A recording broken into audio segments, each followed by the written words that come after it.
నిజామాబాద్ జిల్లా వర్ణి మండల గ్రామ పంచాయతీ సత్యనారాయణపురం నందు సుభాష్ చంద్రబోస్ చౌరస్తాలో ఘనంగా తెలంగాణ రాష్ట్ర ముఖ్యమంత్రి యనమల రేవంత్ రెడ్డి జన్మదిన వేడుకలు కార్యక్రమంలో పీసీసీ డెలిగేట్ డాక్టర్ కూనిపూర్ రాజారెడ్డి ఆధ్వర్యంలో మన తెలంగాణ రాష్ట్ర ముఖ్యమంత్రి యనమల రేవంత్ రెడ్డి జన్మదిన వేడుకలు కేక్ కట్ చేసి ఘనంగా నిర్వహించడం జరిగింది.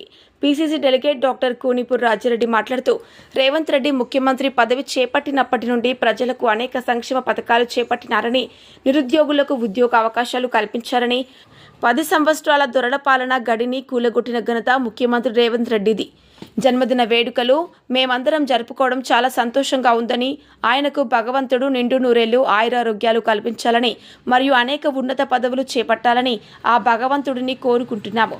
కార్యక్రమంలో వర్ణి సొసైటీ చైర్మన్ నామాల సాయిబాబు, అసెంబ్లీ యూత్ కాంగ్రెస్ ఉపాధ్యక్షుడు నేమని రఘు, బీసీసీఎల్ మండల అధ్యక్షులు నారేంద్ర సాయిలు, కలాల్గిరి చందా దత్తు, మండల యూత్ కాంగ్రెస్ మాజీ ఉపాధ్యక్షుడు Kottala Ramulu, Maruti Seth, Ramesh Goud, social media incharge Awes, Yunus, Mondi Bhumaiah, Kurve Laxman, Vithal, Kashi, Vasant, Kubeer, Giri, Shankar, Naveen Reddy, Praveen Goud, Hanmanlu, Apparao, Satyanarayana, Maharaj, Congress party senior నాయకులు, కార్యకర్తలు తదితరులు పాల్గొన్నారు. దృశ్యం న్యూస్ వర్ణి మండల రిపోర్టర్ ఎస్ చందర్.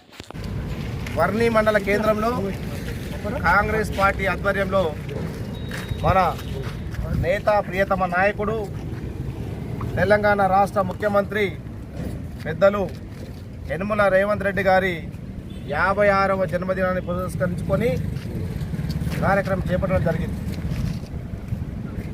ఎందుకంటే బడుగు బలహీన వర్గాల నేత మన ముఖ్యమంత్రి రేవంత్ రెడ్డి గారు అనేక సంక్షేమ పథకాలు చేపట్టి ప్రజల హృదయాలను ఉన్నటువంటి వ్యక్తి రేవంత్ రెడ్డి గారు. 10 సంవత్సరాల దురల పాలనను చెదరగొట్టి రాష్ట్ర ముఖ్యమంత్రిగా సేవలు అందిస్తున్నటువంటి రేవంత్ రెడ్డి గారికి కాంగ్రెస్ పార్టీ తరఫున దేవుణ్ణి కోరుకుంటూ నిండు నూరేళ్లు ఆయురారోగ్యాలతో ఉండాలని, ఇంకా ఉన్నత పదవులను అధిరోహించి ప్రజలకు సేవ చేయాలని ఆ భగవంతుని కోరుకుంటున్నాం. ఎందుకంటే తాను ముఖ్యమంత్రిగా సుమారు 23 నెలలు అవుతుంది.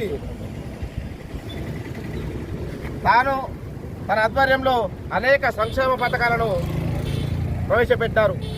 గృహలక్ష్మి కానివ్వండి, మహాలక్ష్మి, రుణమాఫీ, బోనసు, ఇంద్రమ్మ ఇల్లు, అనేక నిరుద్యోగులకు ఉద్యోగ అవకాశాలు